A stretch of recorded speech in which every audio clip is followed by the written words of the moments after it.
everyone, Lisa Gifford here, and welcome to another Creating with Martelli. And today we are going to be making our casserole cozies today. And we actually have them in two different sizes.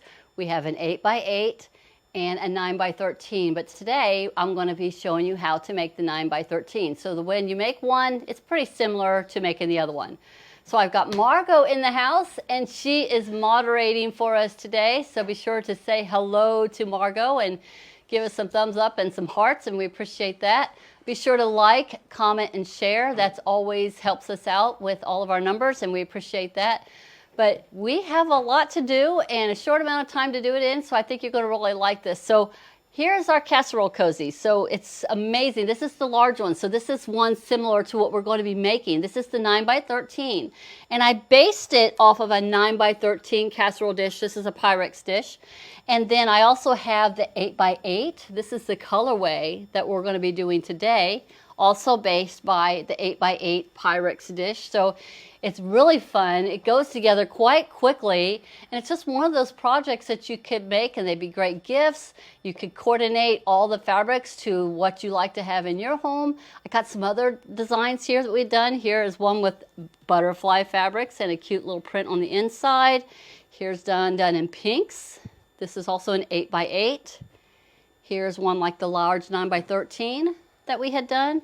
Here is a sample of a 9x13 that we had made. So we got, they go away to school quickly. We were just going nuts up here, weren't we, Margot? Yeah. Just making them and making them and making them. They go together, and you know, they're a lot like a bowl cozy, but we're making them for our casserole dishes, and they got this nice long handle so easily can wrap around if you're dealing with a hot dish that came out of the oven. Now, I wouldn't put these in the oven. I wouldn't even put these in the microwave because these have Insulbrite in them, and then one of the fabrics I'm using today actually has some metallic. But if you wanted to make these to be like microwavable safe, then you would have to do it just like you do the bowl cozies, all 100% cotton, 100% batting. I wouldn't have the Insulbrite in it, and then your thread would need to be 100%, and you would be able to make these. Of course, you wouldn't have any metallics in your fabric. So these can be very versatile for you to make. So I'm going to show you the supplies that you need to make this project. I have right here. You're going to need, our little clips, our little snips, or some trimming scissors. I've got my favorite little tool right here. I didn't even why I didn't bring them up here, because you're trimming away your excess batting or excess material.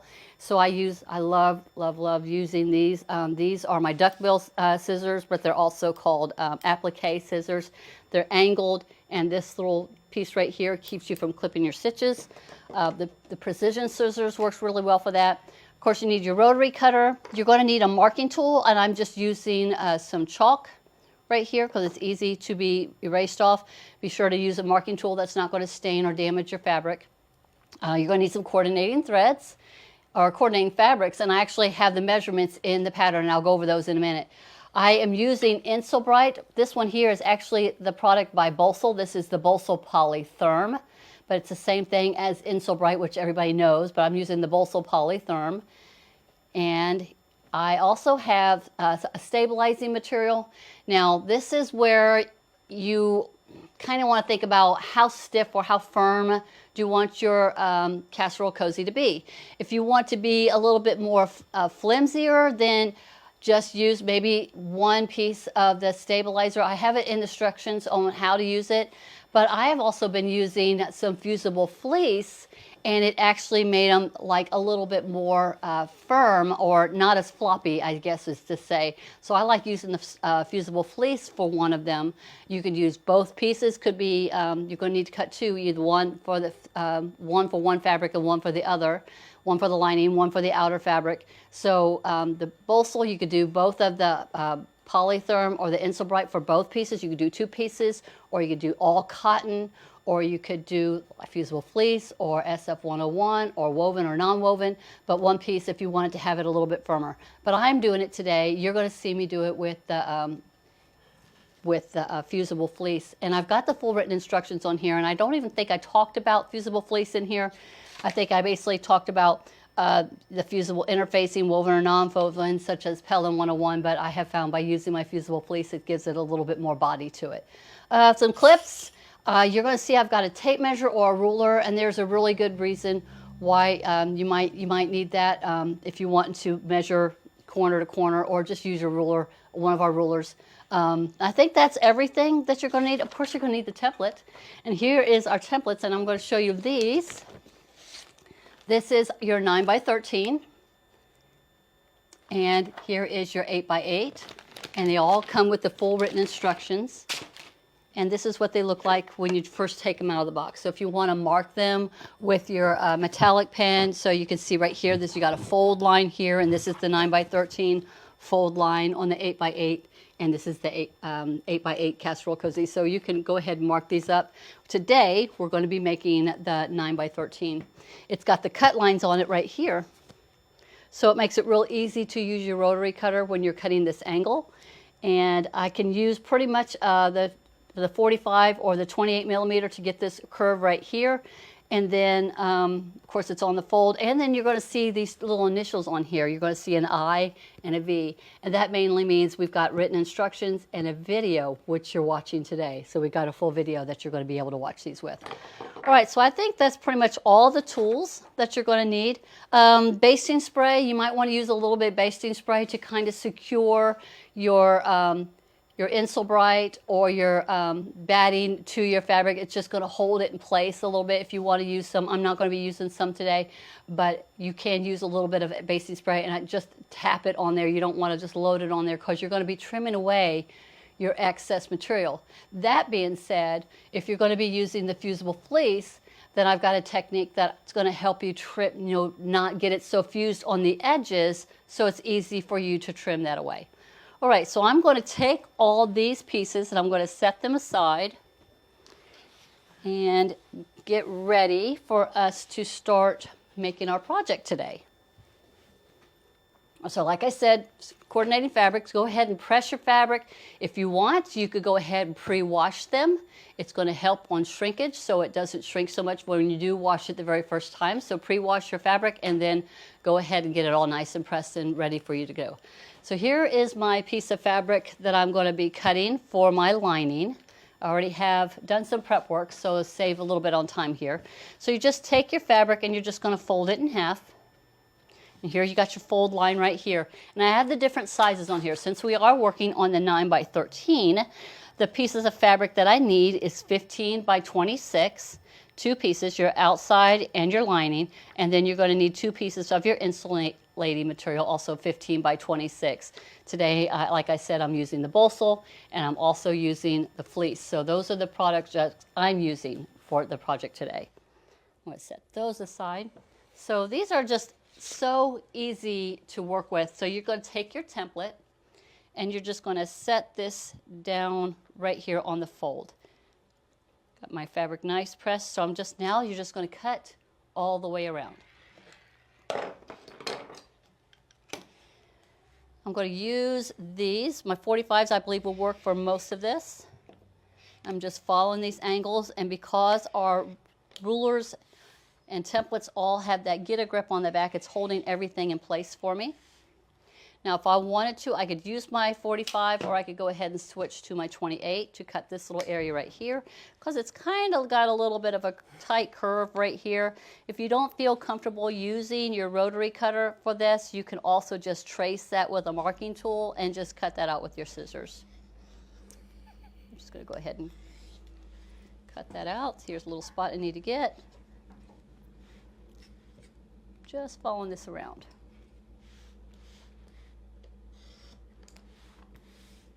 Always make sure I never have my hand in front of my blade when I go to cut.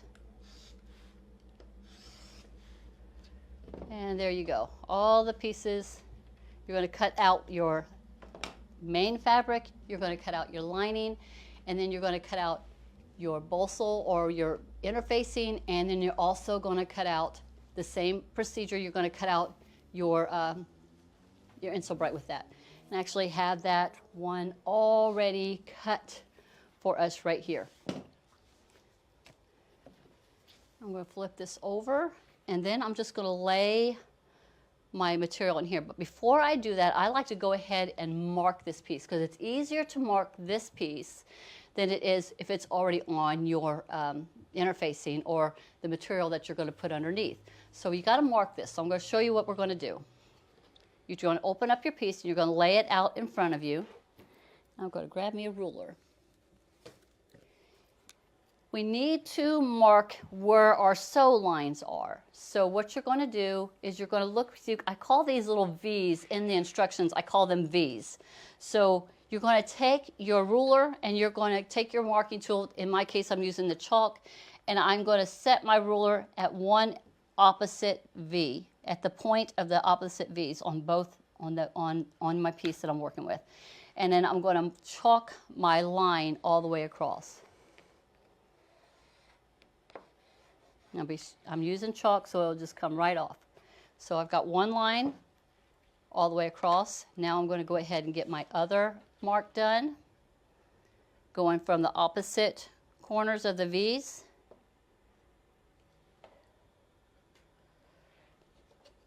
Because these are going to be sewing lines, so I'm just marking this.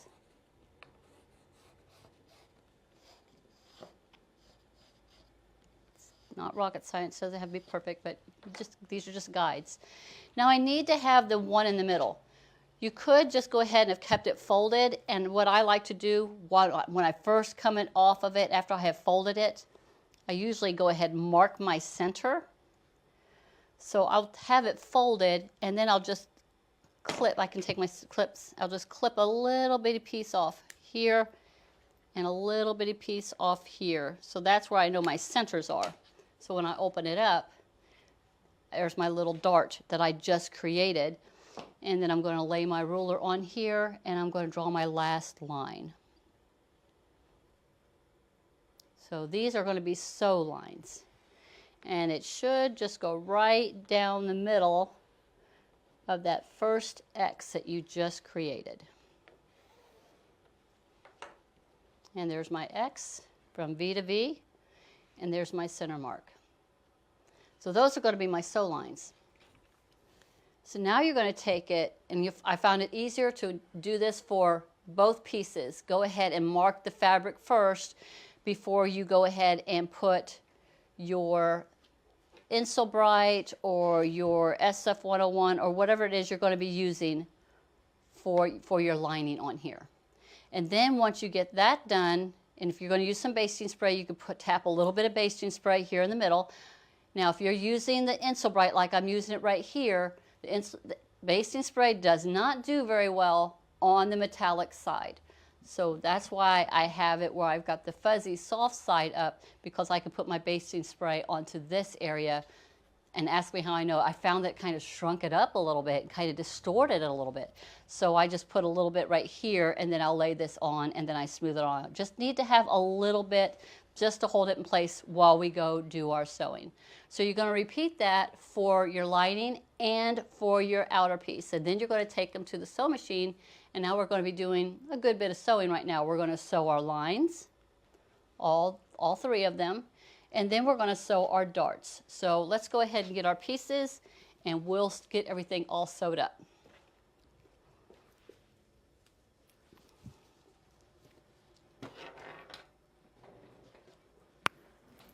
All right, so this is kind of like a decorative basting stitch type of a thing. So I don't do this with a real tight stitch length. I kind of make my stitch length a little bit wider for this part. So I'm just going to go ahead and keep my needle right in the middle, and I'm going to raise my stitch length up to about 3. And I'm just going to sew right on my lines, going from corner to corner and then across the middle. Everybody with me? How we doing, Margot? We're doing all right. All right, good deal.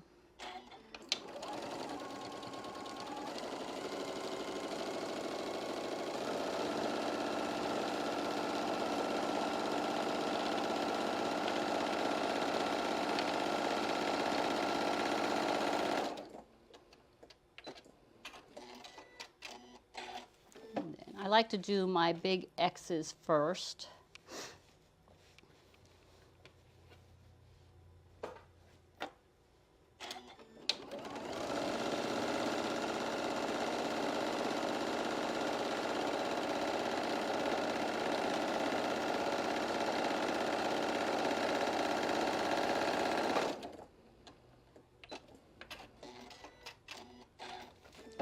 I'm going to get that one big piece in it. Base to loose that up a little bit. And then do my section in the middle.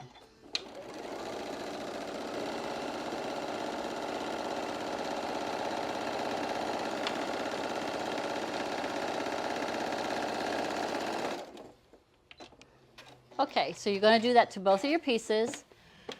And while you're still at the sewing machine, now we're going to go ahead and sew our V's closed. So you're going to take your fabric with the material on it, and then you're going to fold them right sides together, and you're going to match up your fabric. Don't pay attention too much to the Insulbrite or to your stabilizing material, because it might have shifted a little bit. Focus on the fabric, because we're going to be trimming away that excess material. So get your fabric pieces lined up, and then be sure to reset your machine to your 1/4 inch sewing. So mine's on the 1/4 inch, and my stitch length now is 1.8.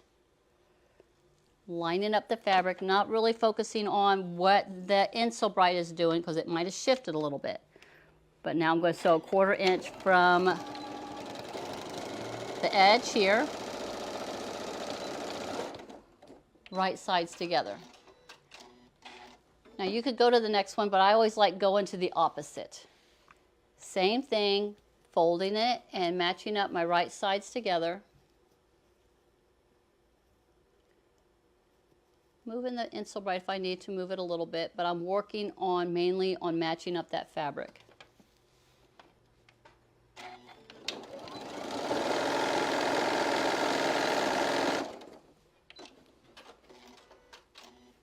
You're going to do this to all 4 V's.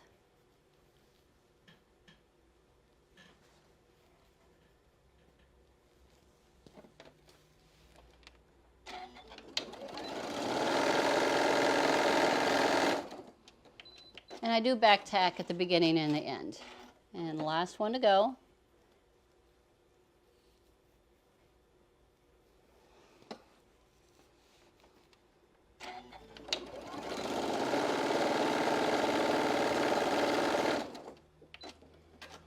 And when you do that, now you're kind of seeing where, hey, it's starting to look like that Casserole Cozy. And I've already done that one to my lining. So now I've got both my lining and my outer piece done. Now I'm going to get my trimming scissors, and I am going to go ahead and trim away that excess fusible, like I have the fusible fleece or the bolsel, just away. So what I'm doing, it just takes away that excess bulk, because you're going to be top stitching everything, but also makes these edges kind of pop a little bit by having that excess material removed. So I just kind of pull it away from my material, and I trim all of that excess off. That's why I like using this scissors, because it gets right close to my stitching. I don't know if you could see how close I am to that stitching here, but it removed all that excess material. I could go back in there and get it a little bit closer. But here's where I trimmed that away. So you're going to do it to both sides, because you're going to have it on both sides of that seam. Just being careful to not clip your threads. So I'm just trimming all that excess away.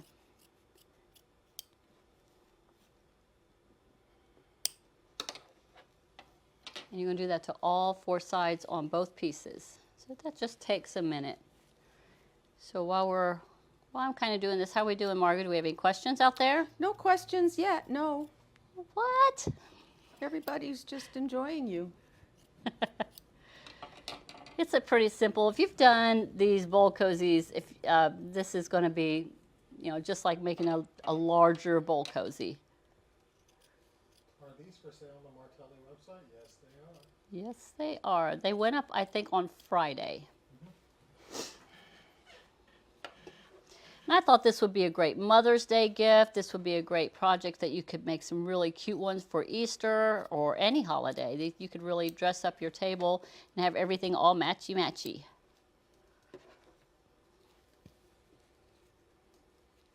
Getting it almost all trimmed away.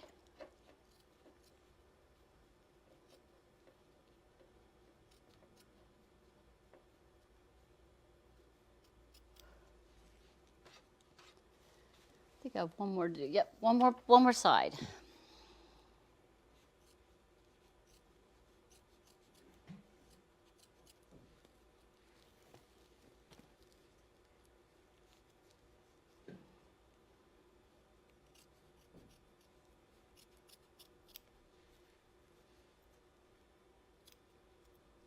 I like to get as much off as I can.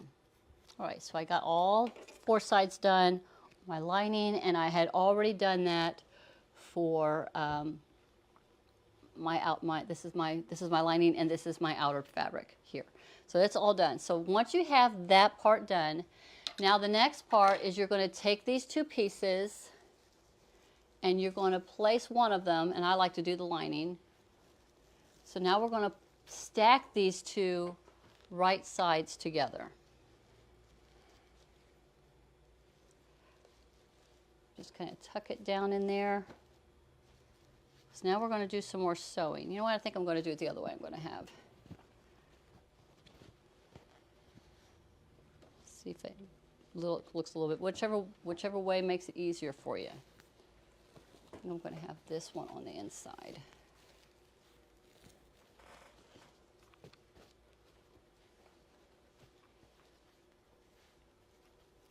You're just stacking them up. Now you're going to get your clips and you're going to start clipping all of this together.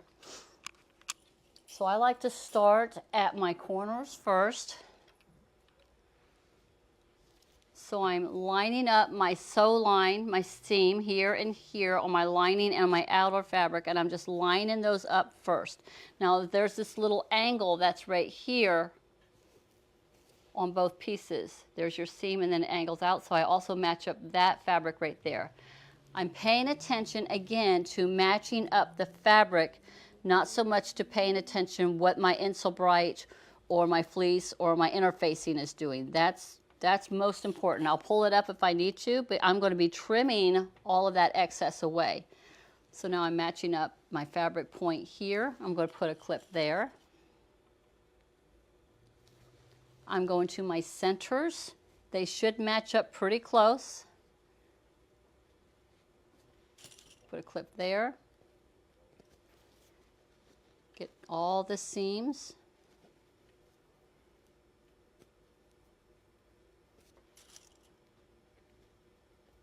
Once I get this part done, then I work on lining up everything for my handles.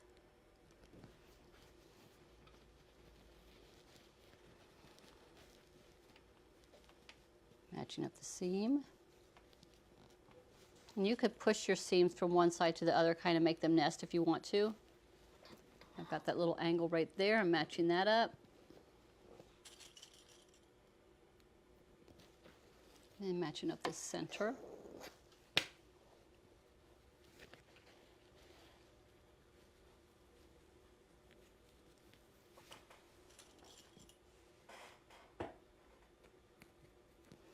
Now I'm going to go ahead and just start maneuvering the handles and matching up the handles, putting a clip in them. Just hold it all in place. We're going to sew all the way around, and we're going to leave an opening on one side. That's where we're going to flip it out. So I usually do that on the straight side. So probably about right here, somewhere on one of these sides, in between the middle and where it first angles down, is where I'm going to leave an opening for turning.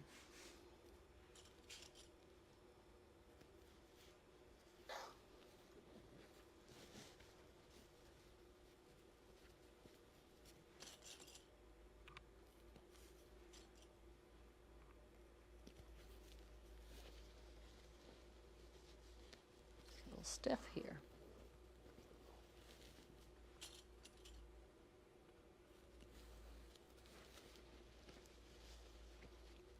Match up a corner over here. Got ahead of myself.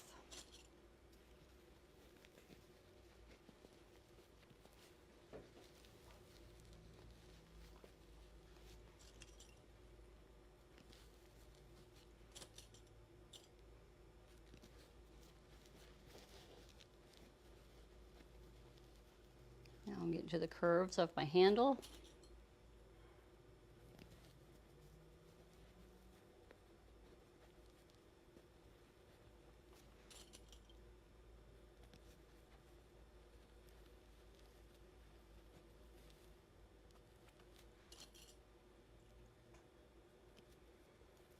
One more, I think.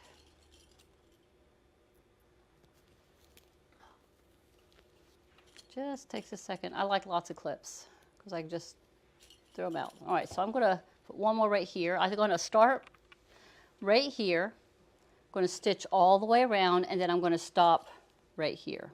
So that's like a little red mark so I know where I'm stopping. Just sew all the way around, 1/4 of an inch, and just a regular 1/4 inch, 1.8, 2.0. Just get it where you can sew it. Make sure you're catching everything. Pay more attention to make sure your fabrics are together, and stitch all the way around. And then we're going to trim it again. So I'm going to start right here on the straight edge, and I'm probably keeping it about 4 or 5 inches right there. My hand to be able to fit through there so that when I can flip it out and easily press it. But we don't flip it until after we do all of our trimming. Just like we trimmed for the 4 corners, we got to trim off all that excess material off of the seams here. So you've got your Insel Bright that you're trimming off, and on this case we're trimming away also our fusible fleece. All right, so let's go ahead and get this all trimmed up or sewed up.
Just takes a minute to get all the way around.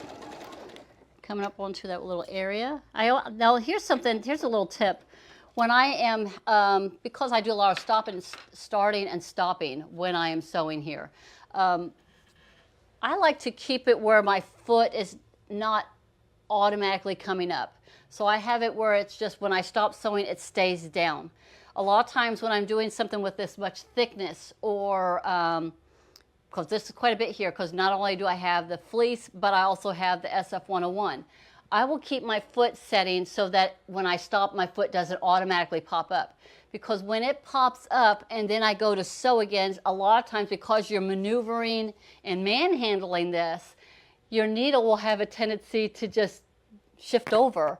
And then you don't have a straight stitch, but you'll have a stitch going and then it has a bobble in it. So I found that when I'm doing something that's thick like this, where I'm going to be maneuvering and turning a little bit, and I'm manhandling a lot of fabric here, then I just have it where the foot stays down, so that when I maneuver a little bit, my needle is staying in position, so it's not going to do that bobble. Now it doesn't do it all the time, but it has reduced it dramatically when I don't have it where it lifts up all the time. Every time you stop sewing, the needle's down and the foot comes up.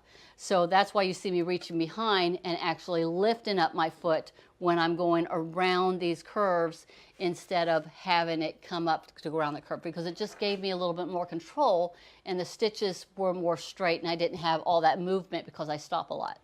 Does that make sense? Yes. It was just it's something that I've learned particularly over doing a lot of these projects. Just keeping it where my foot does not come up. It stays in position because I'm moving it a little bit and my needle is not bouncing over. Now if I had it where my foot was coming up every time I stopped, then I would be having a lot more not smooth stitching.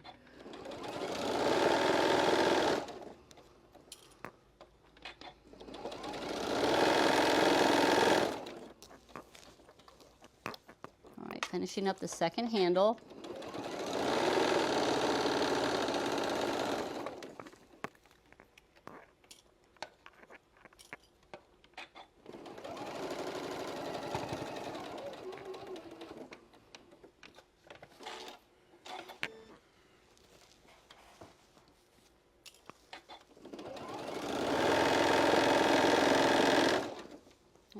almost to the point where I'm going to leave my opening.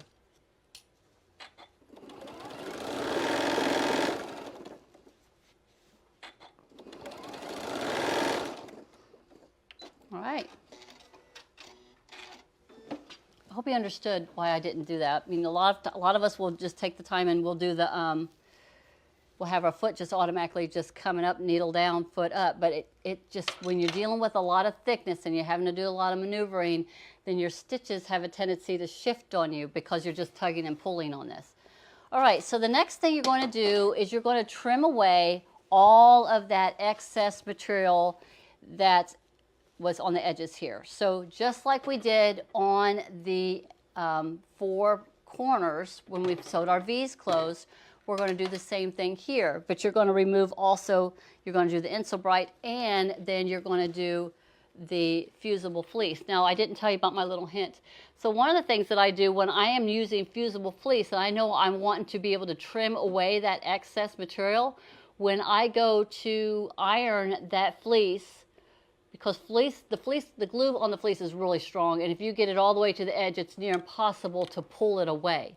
So I will iron that piece all across, all in the center, and stay away from the edges. Because when I go back and do my final press, then I can get it all fused on here.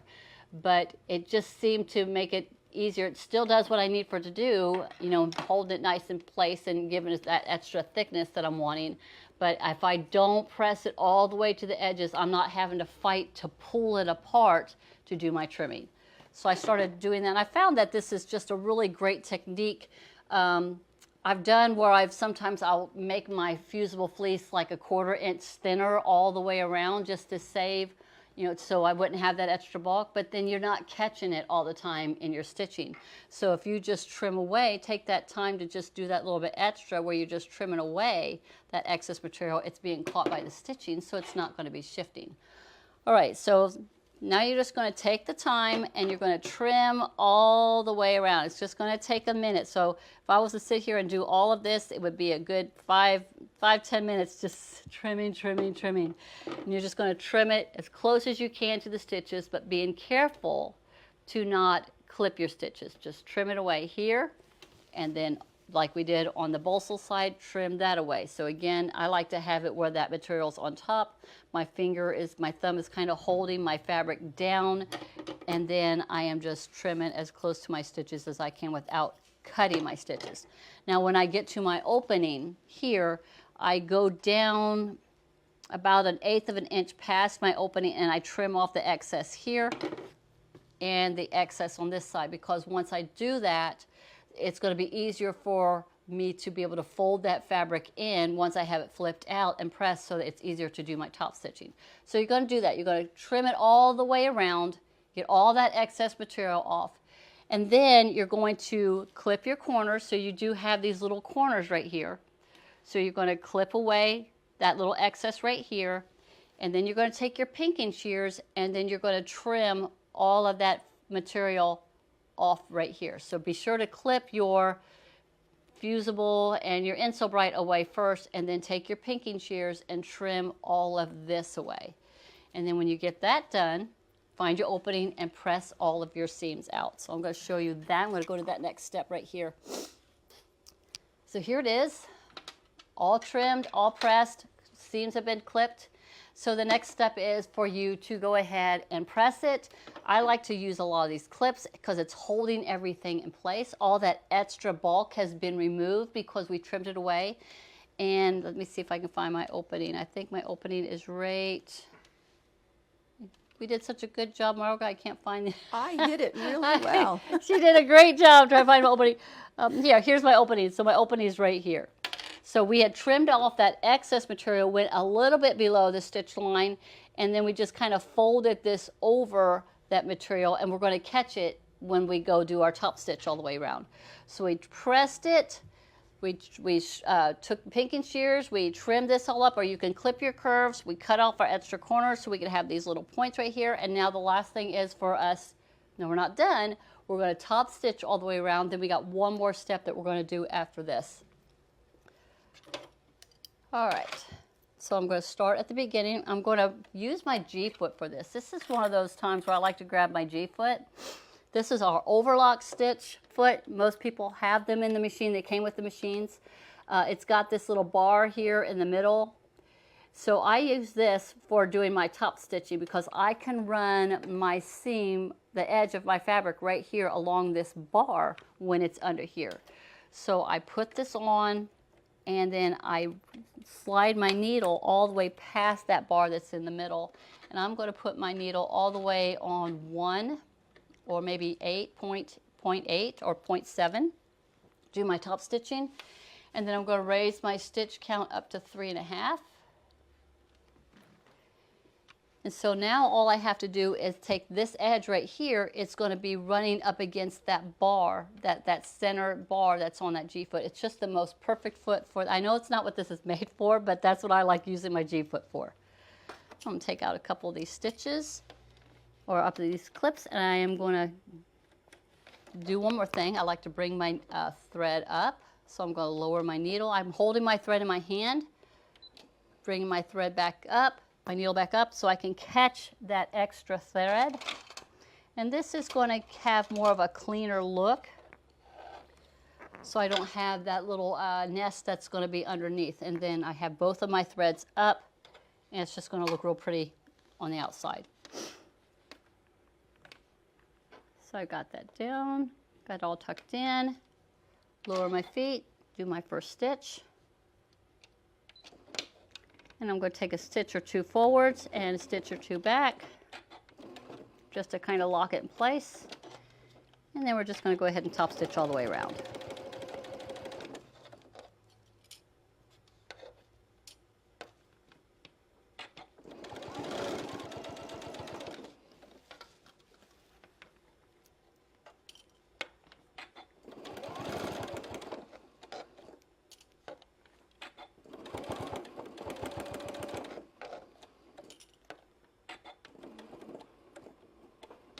Again, I don't have my foot automatically coming up. I'm going to lift it just a little bit so I can do that little angle there. Got a little thickness right there at the seam.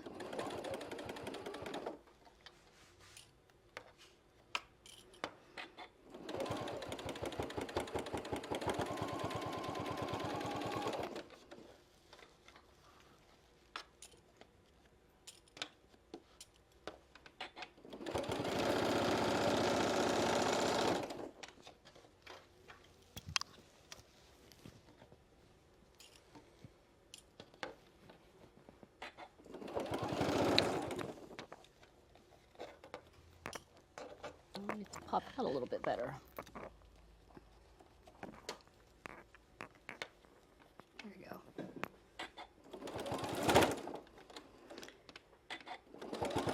And that little noise is where it's going across that seam. Got a lot going on right there.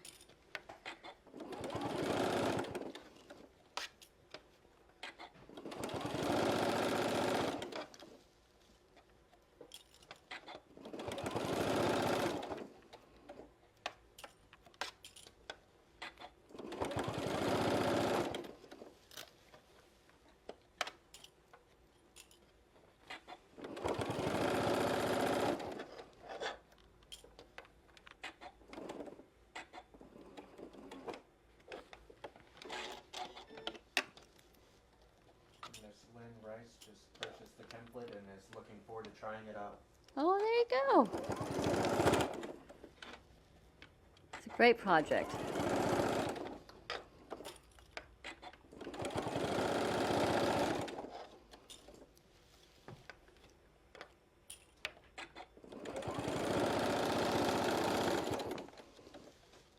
Don't be afraid to maneuver your piece to what's comfortable for you because you can easily iron it back out. Coming on my last big bump, bump, bump.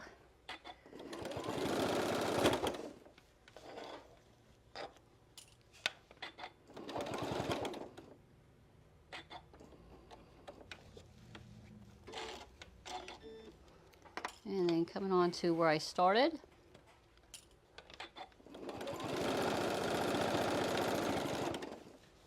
And looking to line up my stitches where I started.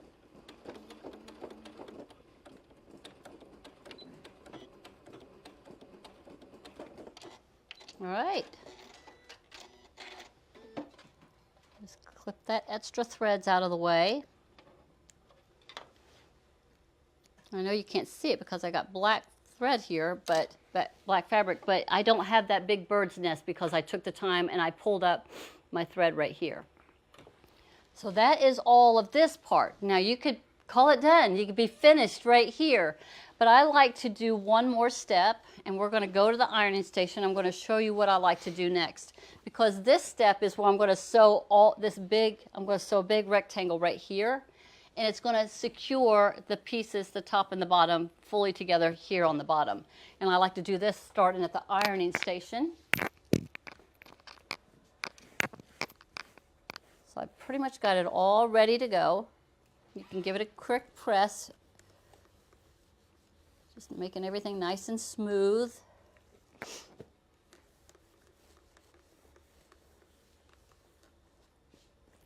Press down your edges. Get your little handle pressed. You could actually call this done, but I like to do this one step, and I think it just makes it a little bit more secure. I mean, I don't even know if it does that. I just think it looks good. All right, so here's my piece, pretty much all done, but I like to do that stitch here in the middle. So what I do is I take my piece, I have it face up, where I got the right side, like how it's my casserole dish cozy is going to be. And this is my lining, so I'm going to push my side over, and this is where you might want to grab the tape measure, because I'm going to push this over all the way over to where that seam is right here, where we'd put our V together. I'm pressing it, and I want it to be the same on both sides, so you could measure the same on both sides if you want. That's why I said have the tape measure, because you might want to measure that. And then I take my iron and I just kind of press that seam. What I'm creating is sort of like a stitch line that I'm going to be sewing on. So I do it to both sides first. I'm just hitting it mainly on the fold where I folded it over. And when I open it up, I can see my stitch line pretty much right here where I'm going to be sewing. So it's not real visible, but you could draw it with your chalk if you want, but I can see there's my stitch line here. So now I'm going to go to the other side and do the same thing. I'm going to fold this over from the base of that V on the sides, and then I'm going to press right there on that fold and give it a good press. Once I've done the two long sides, then I'm going to do the two short sides. It's just going to give me a good general idea of where I'm going to be doing my stitching.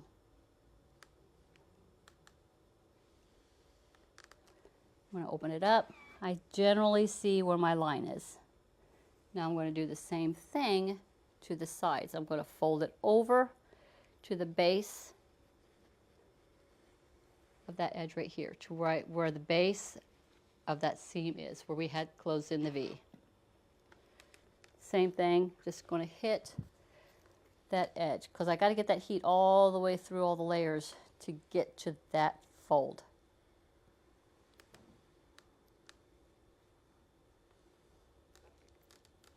Open it up, and I can slightly see where my seam is there. And last one.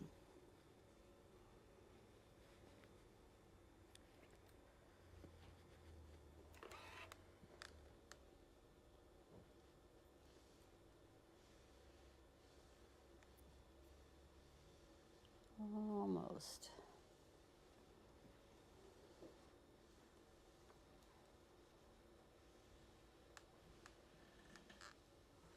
When I open it up, I can see my seam right there. All right, so I'm just going to go to the sewing machine, and I'm going to start right here at the very, I'm going to drop my needle right here at that point where I see where my folds are meeting up. I'm going to drop it right there in that thread where we had cross sewn. And I'm just going to sew all the way around. Easy peasy, right, Margot? Easy peasy. Easy peasy. So this is where I can change my foot, put my regular foot back on. Got my A foot. It's got chalk all over it, so I'm sewing those first stitches. Put my needle back to center, and I'm going to bring my thread up because I don't want to have a bird's nest on the bottom. So I'm going to hold my thread, drop my needle, bring it back up, and catch that thread and move it out of the way.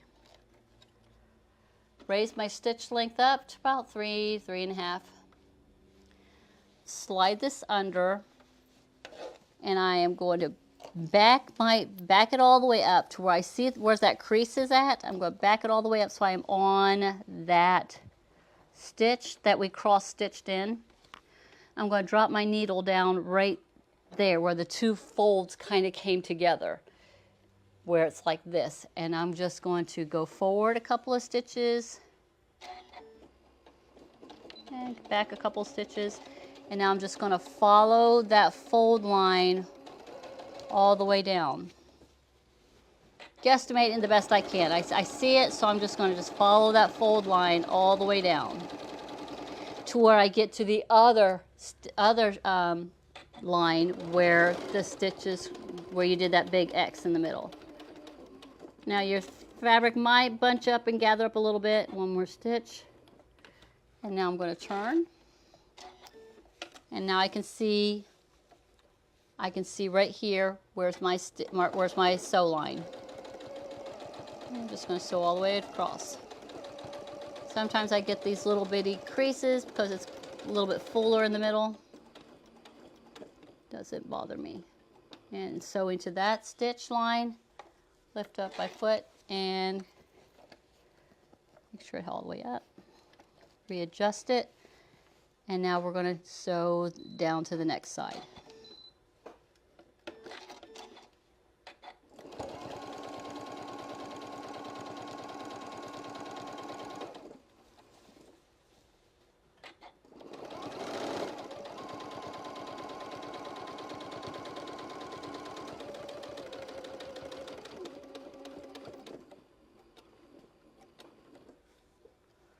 And last one.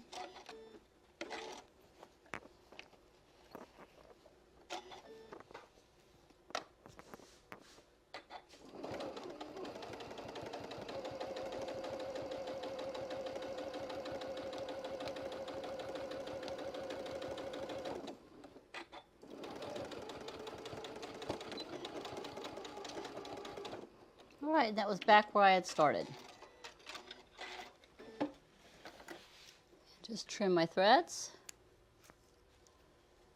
Should be just one single thread here and then two from when I sewed all the way around. And so now you can see there's the stitch that I had just done all the way around. Now you could have coordinated your fabrics, your threads if you wanted. I could have matched it up to be more of a green on the inside. But that's it. And now it is completely secured to your lining, to your outer piece. Pretty cool, huh? All right, I think we got that. Still got to finish this one, but this is the 9x13. Really easy to do. Goes together pretty quick. Of course, to me, the longest part is all that extra trimming. And then here it is with my casserole in there. And again, I've got the nice handle, so it's easy to grab if I have something that's hot and I don't want to burny my hands. So here's this one, and then again here is our 8x8, 9x13 and 8x8. So what do y'all think? Wasn't that good? Any questions out there? Everybody good? I'm not seeing any questions on my phone, and Steve and Norman say thank you. Everybody give hearts and likes. That you've got a lot of them. Well, thank you. All right, so where do you get these? So if you want to get these templates, they're available on our website. So go to Martelli, martellinotions.com, and I think all you have to do is just type in Casserole Cozy or Casserole, and it should populate. We have them on there. I don't know the price of them, but if I'm not mistaken, You know, we are in the month of April 2023, so these are on special for the entire month of April, as well as our shoulder wrap, because it's Mother's Day. So we're making ideas, getting gifts together for Mother's Day. I think the shoulder wrap and the Casserole Cozies is a really good one. So be sure to pick up yours today. Have fun making them.